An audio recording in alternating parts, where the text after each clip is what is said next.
আদিবাসী মহল্লার জনপ্রিয় খাবার পনিরের লাল ঝোল। বেশি করে তেল ও মশলা দিয়ে খাবারটিকে মুখরোচক করে তোলেন আদিবাসী সম্প্রদায়ের মানুষেরা।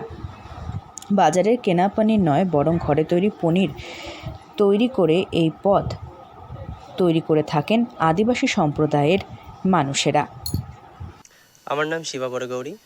আমরা গ্রামাঞ্চলে শুদ্ধ দুধ দিয়ে পনির তৈরি করি। প্রথমে কিছু একটা পাত্রে সেই দুধটাকে ছেঁকে নিব।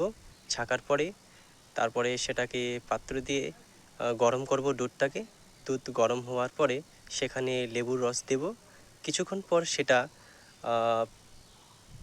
গরম হওয়ার পরে সেটা ফেটে যাবে। দুধটা ফাটার পরে সেটাকে আমরা পরিষ্কার কাপড়ে ছেঁকে নিয়ে তাকে পনির তৈরি করব, পিস পিস টুকরো টুকরো করে। বাড়িতে কোনো অতিথি এলে এই বিশেষ পদটি তারা পরিবেশন করে থাকেন। নিরামিষের সঙ্গে পনিরের নাম জড়িয়ে রয়েছে, কিন্তু আদিবাসী মহল্লাতে এই পনির তৈরি করা হয় আমিষ উপায়ে। পেঁয়াজের ব্যবহার প্রচুর করা হয় এই পদটিতে। লাল লঙ্কা ও টমেটোর ব্যবহার হয় ঝোলটি লাল করতে। এই পদটি মুখের রুচি ফিরিয়ে আনে বলে জানা যায়। আদিবাসী সম্প্রদায়ের মানুষেরা পনির বাইরের থেকে কিনে খুব কম খেয়ে থাকেন। চোখের সামনে দুধ ফাটিয়ে পনির তৈরি করেন তারা।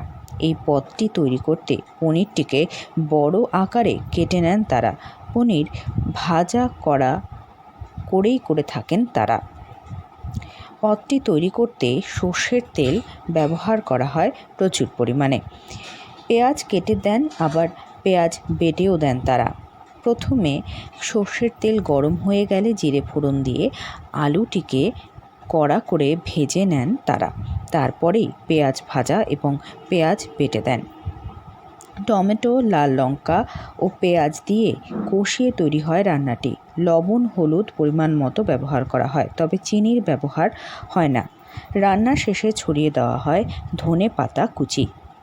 এইভাবেই তারা তৈরি করে থাকেন পনিরের লাল ঝোল, যা খেতে হলে অবশ্যই আপনাকে যেতেই হবে কোনো এক আদিবাসী মহল্লাতে। আলিপুরদুয়ার থেকে অনন্যাদের রিপোর্ট, লোকাল 18 বাংলা।